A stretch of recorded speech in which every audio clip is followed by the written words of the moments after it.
सारेगामा कारवां mini भक्ति। भगवत गीता अध्याय 16। जय श्री कृष्ण। दोस्तों, एक ही तरह की परिस्थिति में लोग अलग अलग तरीके से रिएक्ट करते हैं। अगर किसी को मदद की जरूरत है तो कोई आगे आकर मदद करता है और कोई नजरें फेर भी लेता है।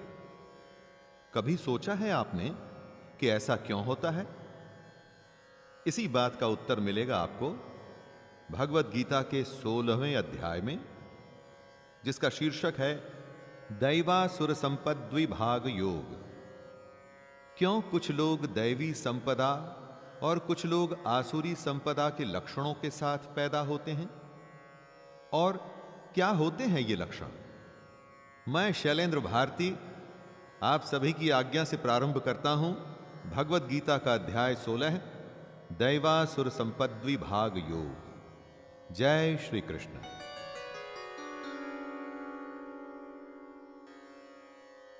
श्री भगवानुवाच अभयं सत्त्वसंशुद्धिर्ज्ञानयोगव्यवस्थितिः दानं दमश्च यज्ञश्च स्वाध्यायस्तप आर्जवम्।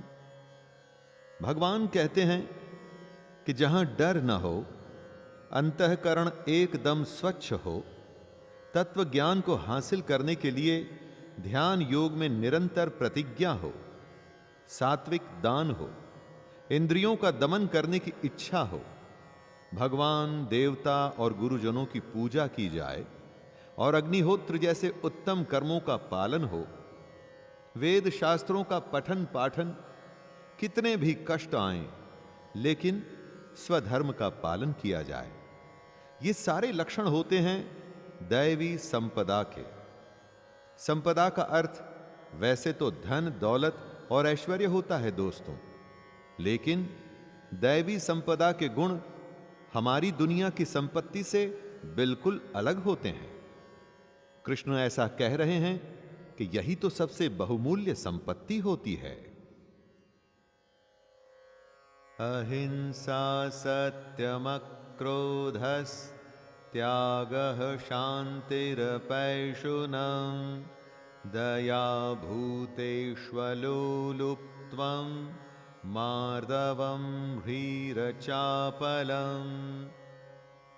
दैवी संपदा के लक्षणों को समझाते हुए कृष्ण कहते हैं कि ना मन से सोच के, न वाणी से बोल के, और ना ही शरीर से कभी भी किसी को कष्ट देना चाहिए।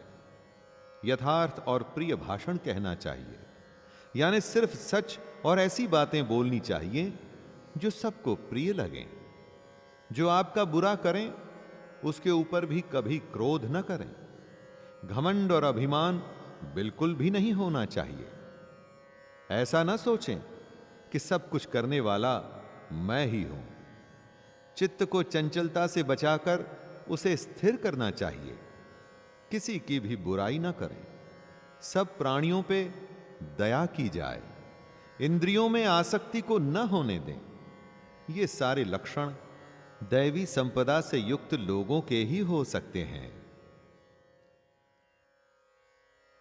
तेजः क्षमा धृतिः शौचम रुद्रोः नातिमानिता भवन्ति संपदं दैवीम् अभिजातस्य भारत। तेज वो गुण है जिसके सामने छोटे, घटिया या बुरे लोग भी इसके प्रभाव में आकर के अच्छे काम करने लगते हैं। कृष्ण दैवी संपदा के लक्षणों को स्पष्ट करते हुए कह रहे हैं कि तेज, क्षमा, धैर्य यानी कि संयम, बाहर की शुद्धि यानी कि अच्छे संस्कार, किसी में भी शत्रु भाव का न होना और अपने अंदर घमंड का बिल्कुल न होना ही दैवी संपदा को लेकर उत्पन्न हुए पुरुष के लक्षण हैं। देवताओं के गुण लेकर जो पैदा होता है उसे ही दैवी संपदा से युक्त कहा जाता है। दोस्तों, जो इन गुणों के साथ पैदा नहीं हुआ, लेकिन अगर वो अपना बर्ताव ऐसा कर ले तो भी तो उसे दैवी संपदा से युक्त ही कहा जाएगा। दंभो दर्पोऽभिमानश्च क्रोधः पारुष्यमेव च अज्ञानं चाभिजातस्य पार्थ संपदमासुरीम्। दैवी संपदा के गुणों के लक्षण के बाद अब कृष्ण आसुरी संपदा के लक्षण बता रहे हैं। एक तरह से आप इन आसुरी गुणों को दैवी से एकदम उल्टा मान सकते हैं। जैसे दंभ यानी कि घमंड का होना, क्रोध कठोरता यानी कि क्रूर, रूढ़ बर्ताव और अज्ञान, ये सब आसुरी संपदा को लेकर उत्पन्न हुए पुरुष के लक्षण हैं दोस्तों। अब अगर अगली बार किसी से जब आप मिलें या डील करें तो सोचिएगा कि उसमें कौन सी संपदा के गुण हैं। उसके गुणों से आप उसके व्यक्तित्व का परीक्षण कर सकते हैं और उसी तरीके से बर्ताव भी कर सकते हैं। दैवी संपद्विमोक्षाय निबंधायासुरीमता मा शुचः संपदं दैवीम् अभिजातोऽसि पांडव। मनुष्यों के व्यवहार में दो तरह के बर्ताव होते हैं, दैवी और आसुरी। दैवी संपदा के जो गुण हैं वो मुक्ति के लिए होते हैं। अगर उन गुणों को आप पालन में लाते हैं, नियम से इन गुणों को अपने जीवन में उतारते हैं, तो इसका अर्थ है कि आप मुक्ति की तरफ बढ़ रहे हैं। लेकिन आसुरी संपदा के गुण बंधन के लिए माने गए हैं। बंधन किससे? इस दुनिया से। कृष्ण कहते हैं, हे अर्जुन, तू शोक मत कर, क्योंकि तू दैवी संपदा को लेकर उत्पन्न हुआ है। अर्जुन के सारे गुण दैवी थे, इसलिए कृष्ण उसे हिम्मत देते हुए चिंता न करने के लिए कह रहे हैं। द्वौ भूत सर्गौ लोकस्मिन् वासुर एव च दैवो विस्तरशः प्रोक्त आसुरं पार्थ मे शृणु। कृष्ण ने इस दुनिया का एनालिसिस करते हुए सीधे सीधे इसे दो हिस्सों में बांट दिया है दोस्तों, दैवी संपदा और आसुरी संपदा। मनुष्य दो ही तरह का हो सकता है, दैवी प्रकृति वाला और आसुरी प्रकृति वाला। इन दो के अलावा और तीसरी कोई प्रकृति मनुष्य में आपको नहीं दिखेगी। जब हृदय में, मन में दैवी संपदा के गुण घर कर लेते हैं तो आप एक तरह से देवता हैं, और अगर मन में आसुरी संपदा के लक्षण आ गए तो मतलब आप ही राक्षस बन चुके हैं। यह हर किसी मनुष्य के लिए सच है दोस्तों। आप जितनों को भी जानते हैं उनको भी इन्हीं दो श्रेणियों में बांट सकते हैं।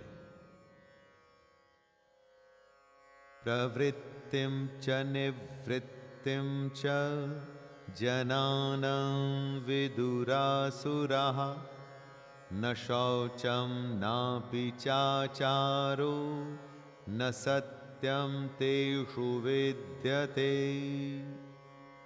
कृष्ण कहते हैं कि आसुरी स्वभाव वाले मनुष्य प्रवृत्ति और निवृत्ति दोनों को ही नहीं जानते। दोस्तों, अगर किसी को आप उसकी कमी या बुराई के बारे में बताएं और वो समझने को तैयार ही ना हो, तो क्या कभी वो उस कमी या उस बुराई को दूर कर पाएगा? कभी नहीं। आसुरी स्वभाव वाला ये समझता ही नहीं कि उसकी प्रवृत्ति बुरे कर्मों में है, और इसलिए कभी उनसे छूट ही नहीं पाता। ऐसे लोगों में ना तो बाहर की शुद्धि होती है और ना ही अंदर की, यानी कि अंतःकरण की। इनका आचरण भी बुरा होता है और इनका भाषण सत्य न होके झूठा होता है। हो सके तो ऐसे लोगों से दूर ही रहें। असत्यम प्रतिष्ठम ते जगदाहुरनीश्वरम् अपरस्पर संभूतं किमन्यत काम हेतुकम्। आसुरी प्रकृति वाले मनुष्य इस जगत की सच्चाई समझने को तैयार नहीं होते। वो कहते हैं कि जगत आश्रय रहित है। ये दुनिया अगर किसी नियम से चल रही है तो इसके पीछे कोई तो होगा। आसुरी प्रकृति वाले मनुष्य धर्म और अधर्म के सत्य को नहीं मानते और ना ही वो ईश्वर को मानते हैं। उनका तो मानना है कि संतान केवल स्त्री पुरुष के संयोग से ही उत्पन्न होती है और इसकी वजह सिर्फ काम है। जब धर्म अधर्म में निष्ठा नहीं होती, उसके बाद बेईमानी, छल या कपट करने से भी वो पीछे नहीं हटते। एतां दृष्टिमवष्टभ्य नष्टात्मानोऽल्पबुद्धयः प्रभवन्त्युग्रकर्माणः क्षयाय जगतो हिताः। दोस्तों, दैवी प्रवृत्ति कंस्ट्रक्टिव होती है, यानी कि रचनात्मक, जबकि आसुरी प्रवृत्ति वालों का रवैया डिस्ट्रक्टिव होता है। ये लोग बस नाश ही करते हैं। एक ग्रुप में कुछ लोग हमेशा ऐसी सलाह देते हैं जिससे हल निकले और प्रॉब्लम सॉल्व हो, जबकि कई सिर्फ ऐसी ही बातें करते हैं जिससे परेशानी और बढ़ जाती है। आसुरी लोगों में उनके मिथ्या ज्ञान, झूठी और गलत समझ उनके स्वभाव को नष्ट कर देता है और उनकी बुद्धि को भी मंद कर देती है। ऐसे लोग सिर्फ बुरा करते हैं और जगत का सिर्फ नाश ही करते हैं। काममाश्रित्य दुष्पूरं दम्भमानमदान्विताः मोहाद् गृहीत्वात् सद्ग्रहान् प्रवर्तन्ते शुचिव्रताः। अपने पैसे और शक्ति में चूर आसुरी हमेशा ऐसी कामनाओं में घिरे रहते हैं जो कभी भी पूरी नहीं होती। ज्यादा पैसे वाले को ही और पैसे चाहिए होते हैं, उसमें कभी भी संतोष नहीं होता। अपने आसपास आपको कितने ही ऐसे संपन्न लोग दिख जाएंगे जो सबसे अधिक बेचैन हैं। ये लोग अपने अज्ञान से मिथ्या सिद्धांतों को ग्रहण करते हैं। ये धर्म के सिद्धांत न मानकर अपने ही झूठे सिद्धांतों में खुश होते हैं और भ्रष्ट आचरण करने के बहाने ढूंढते रहते हैं। चोरी और भ्रष्टाचार करते हुए सबको पता होता है कि यह गलत है, परंतु फिर भी करते हैं।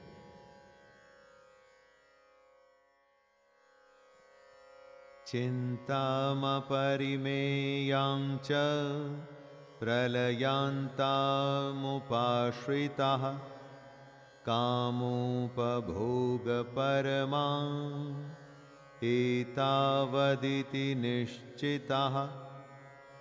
कृष्ण आसुरी लोगों के ऐसे लक्षण बता रहे हैं जिससे हम उन्हें एकदम से पहचान सकें। ऐसे लोग हमेशा किसी न किसी चिंता में घिरे रहते हैं। चिंताएं ऐसी जो मरने तक खत्म ना हो, यानी कि मृत्यु पर्यंत रहने वाली असंख्य चिंताएं। जो चिंता में ही घिरा रहेगा वो सत्य से साक्षात्कार कैसे करेगा दोस्तों? आसुरी लोगों का वैसे सत्य से कोई वास्ता भी नहीं होता। ये बस विषय भोगों में तत्पर रहते हैं। विषय भोग यानी कि इंद्रियों के भोगने से जो आनंद मिलता है, जैसे खाना, पीना, सोना इत्यादि, जो इस तरह के भोगों के आनंद के लिए ही जीता है, तो उसके कर्म कैसे होंगे ये तो अब आप खुद ही समझ सकते हैं। आशापाशशतैर्बद्धाः कामक्रोधपरायणाः ईहन्ते कामभोगार्थम् अन्यायेनार्थसंचयान्। जो कामना में, अपनी इच्छा में फंसा होता है, वो उसके लिए कुछ भी करने को तैयार होता है। यही होती है आसुरी प्रवृत्ति। अपने कर्म को कर्तव्य समझ के करने से ये एकदम उल्टा है। कामना या आशा की सैकड़ों फांसियां इन लोगों को अपनी जकड़ से छूटने नहीं देती। आशा की वजह से इनके मन में काम और क्रोध जैसे भाव आते हैं। काम और क्रोध के चलते ये अपना आपा खोकर अपने विषय भोगों के लिए अन्याय से भी पीछे नहीं हटते। इनका ध्येय सिर्फ अपने भोगों के लिए धन इकट्ठा करने से होता है। इस बात को समझिएगा दोस्तों। आशा, जिससे होता है काम, क्रोध, और उसी से होता है अन्याय।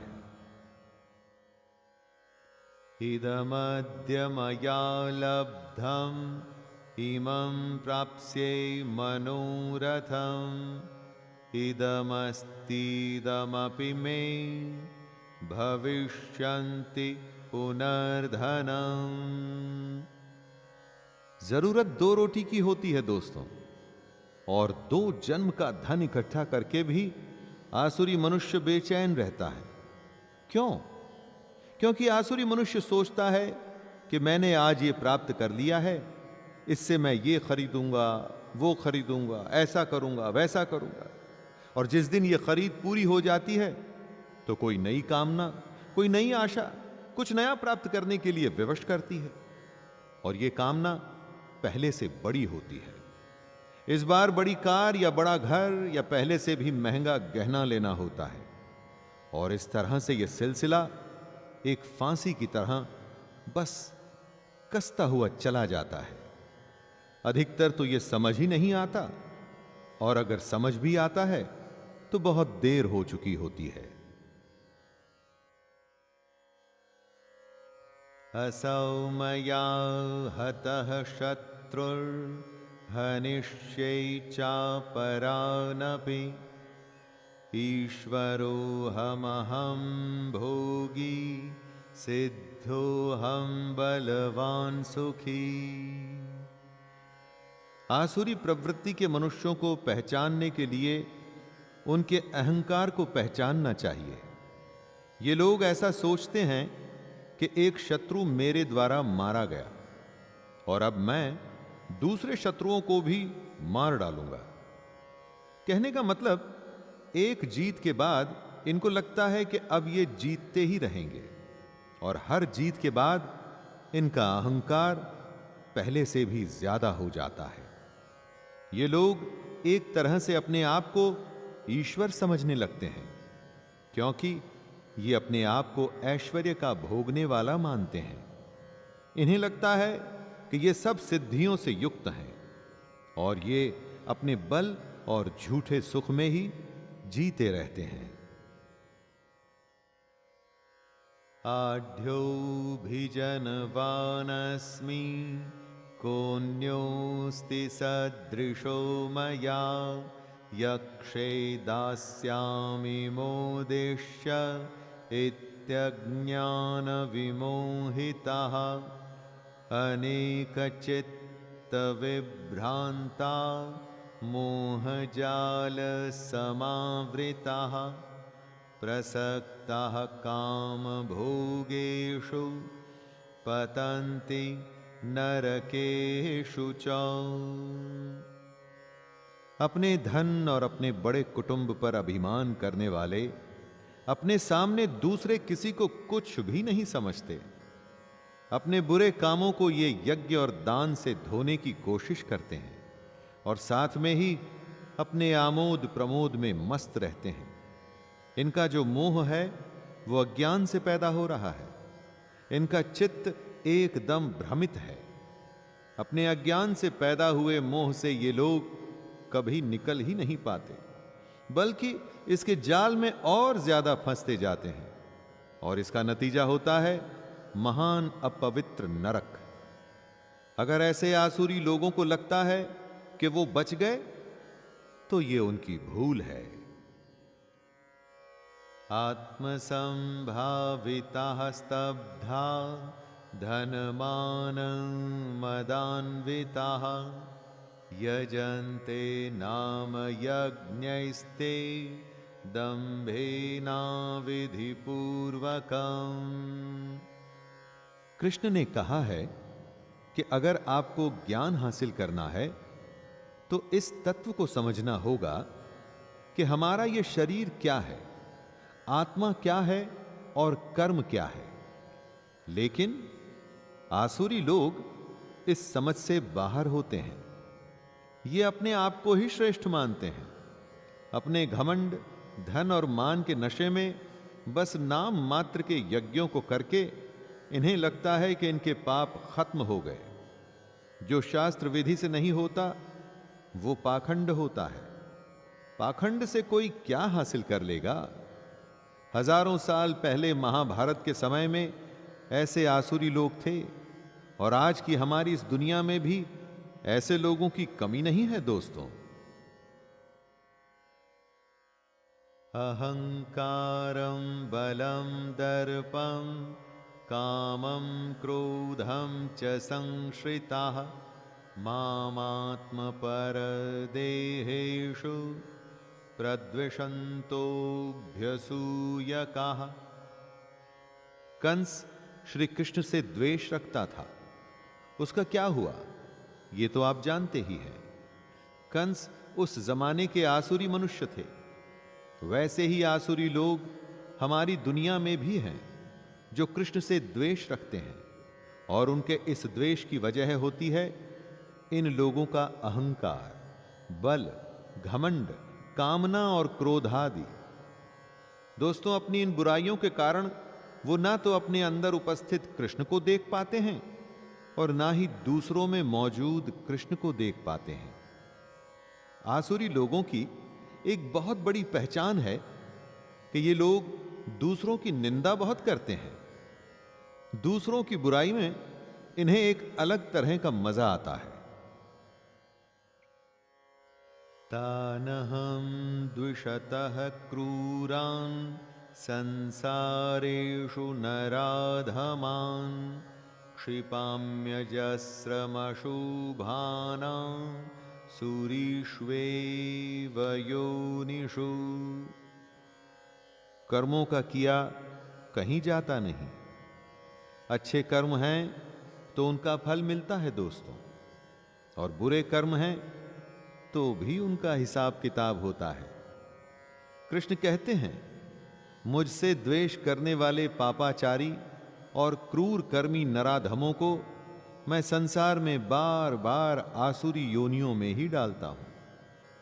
दोस्तों, मरते समय हम अपने संस्कार अपने साथ लेके ही दूसरे शरीर में जाते हैं।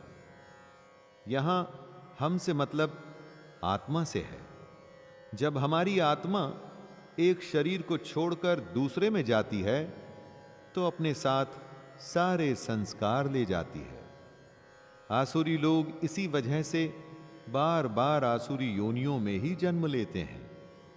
अपने जन्म के दौरान उन्हें लगता है कि वो बहुत आनंद उठा रहे हैं, लेकिन असल में वो कृष्ण के द्वारा दिए गए दंड को भोग रहे होते हैं।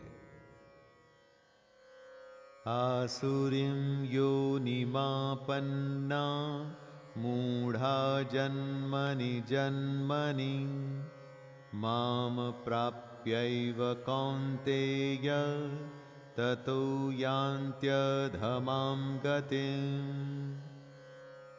जब तमोगुण की बाहुलता होगी तो स्वाभाविक है कि सतोगुण और रजोगुण कम हो जाएंगे। तमोगुण नीच योनि में लेके जाता है। आसुरी लोगों को कृष्ण बेवकूफ बताते हैं। ऐसे लोग कृष्ण को कभी प्राप्त नहीं होते। वो लगातार एक जन्म के बाद अगले जन्म में आसुरी योनि में ही जाते हैं और फिर उसके बाद उससे भी अति नीच गति को प्राप्त होते हैं, अर्थात घोर नरकों में पड़ते हैं। बुरे लोग कभी कृष्ण को प्राप्त करने की कोशिश ही नहीं करते। पैसा, मान और प्रतिष्ठा में ही अपना सब कुछ लगा देते हैं। जिसकी कोशिश नहीं करेंगे तो दोस्तों वो मिलेगा कैसे? त्रिविधम नरकस्येदं द्वारं नाशनमात्मनः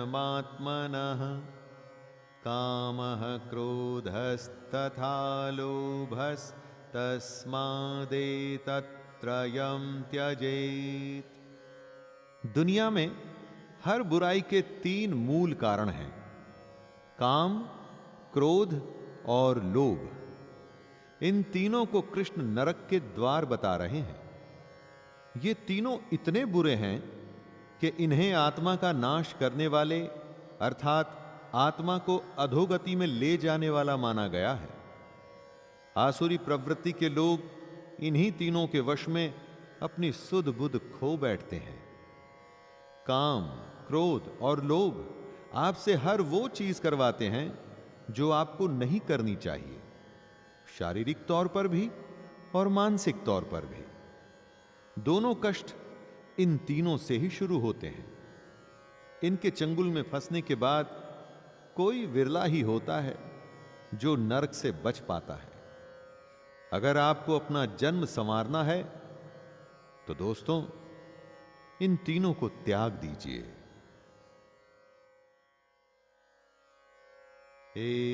एतैर्विमुक्तः कौन्तेय तमोद्वारैस्त्रिभिर्नरः आचरत्यात्मनः श्रेयस्ततो याति परां गतिम्।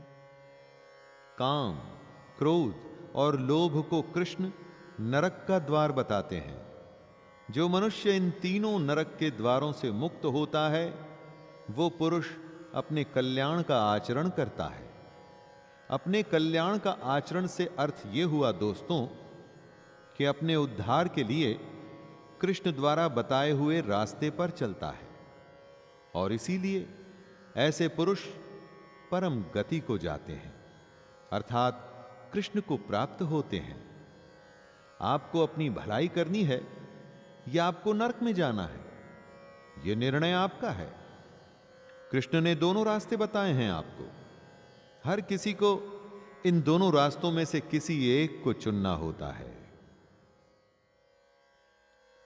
यह शास्त्र विधि मुत्सृज्य वर्तते काम कारतः न स सिद्धिमवाप्नोति न सुखम न परां गतिम्। लोगों में दैवी प्रवृत्ति या आसुरी प्रवृत्ति का असली निर्धारण होता है शास्त्रों से और किसी से नहीं। जो शास्त्रों का पालन करता है वो दैवी प्रवृत्ति का है, आसुरी प्रवृत्ति का नहीं। आसुरी पुरुष शास्त्र को नहीं मानता।